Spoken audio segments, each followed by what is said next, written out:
Countdown to economic collapse. This is Countdown to Economic Collapse, July 15th, 2012. I'm David John Sponheim, running for president under America's Third Party. It would be great if the air quality you breathe is like the air behind me. But the air behind me is not real. It's part of a green screen effect. The reality is, you're breathing over 55,000 chemicals in your atmosphere. These chemicals can cause irreparable damage to your lungs, to your mind, to your future, and to your family's future. The biggest problem are the pesticides and the petrochemicals and the hydrocarbons that are emitted not only from cars, but also from factories. We're on a road trip crossing the country, trying to find out what's really going on in America with the economy. And we traveled today through Cheyenne, Wyoming, where there's a large petrochemical factory. East of Cheyenne, we encountered some of the worst air pollution we've ever breathed. We actually had to wear masks while driving down the road. Check this out. We just went through Cheyenne, Wyoming, and I had to put an air mask on. It was so bad. The petroleum drift going east is unbelievable. Oh, God. Could barely even breathe. And this mask is barely enough to handle the petroleum. Thank you. Yeah, it's pretty crazy.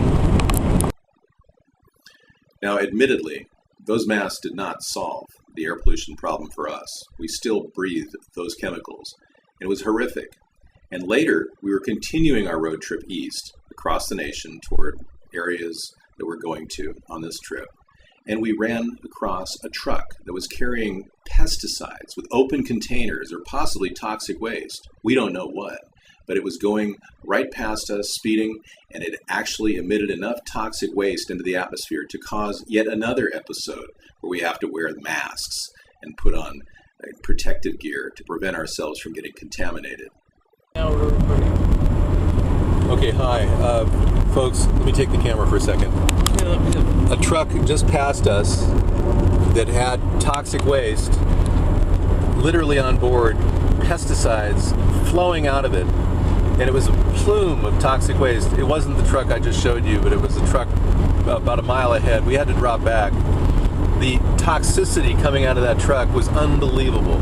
It was like breathing a can of gas. And this is coming from the Cheyenne region, so we're not sure what exactly is going on, but I can tell you we're still smelling a residue of it, and it's a mile in front of us. And this is bizarre. Dow Chemical had DDT banned against them. They went ahead and sent it all down to Mexico. Now they're trying to ship it all around the country. These pesticides are super dangerous to the human race, and they continue to be mass produced. And Sarah was telling me that the border, they sent back a whole cargo container full of bell peppers because it had a little barnacle-like organism of some sort on it that they said would be invasive and take over any bell pepper plants. In other words, they're sending organic produce back at the border, but they're allowing produce to come up from Mexico and South America that have dangerous chemicals like DDT on them. And this country is doing nothing to stop it. Obama is a joke. He isn't stopping any of this toxicity from happening. Folks, our country is getting more and more polluted, and they're polluting the population like they didn't care whether we're alive or dead. It's insane. Now, I know a lot of you are concerned about things like chemtrails. That's an actual photo of chemtrails that was taken in the atmosphere above you. I'm not making this up. These things really are happening. Our country is being polluted. The American people are oblivious to this. They're driving down the road with their brand new cars bought on credit, thinking that they could just burn gas like crazy, not realizing that they're wasting their future and their children's future. Our nation needs to get responsible about how it handles the environment. And Obama is not responsible. He is irresponsible. And he's showing that not only did he help to pollute the Gulf of Mexico with oil by allowing BP to self-regulate, but he's turned a blind eye to cleaning up companies like Dow Chemical, producing products that are killing our families, slowly poisoning them. Our lungs, our brains, our entire lives are being poisoned by these companies, and no one is doing anything to stop this. This is a huge problem, and it's not something that's going to go away. It's one of the reasons why I'm running for president. I want to make sure that this problem is dealt with. I don't think that President Obama is dealing with any of these issues. I think he's simply reading off a teleprompter and engaging in what appears to be the act of a puppet, not a president. We don't need a liar.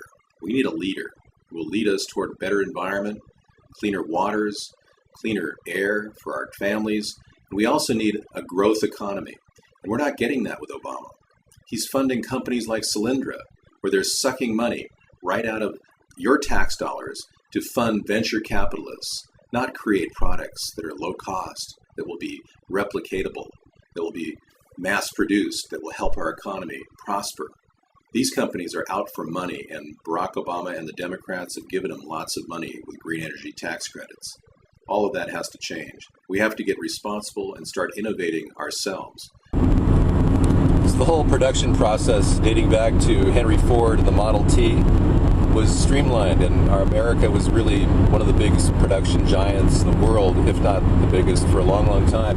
And that hasn't been duplicated since then. So what we're seeing now is a series of changes that are involving venture capitalists that pick up all that capital like Solyndra had. Solyndra got a lot of capital. It was $527 million, and they didn't do anything with it but pad their own paychecks.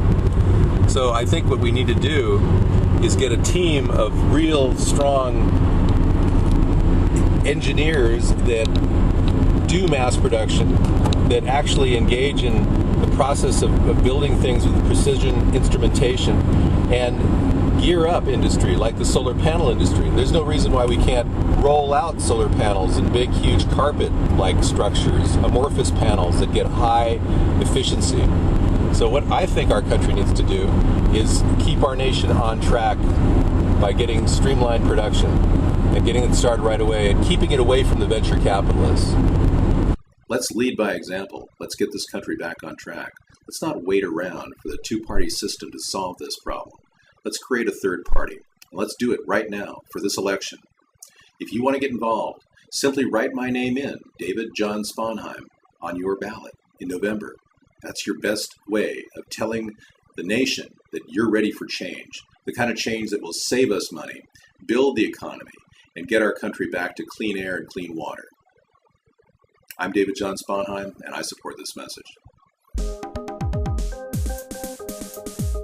ATP, you and me.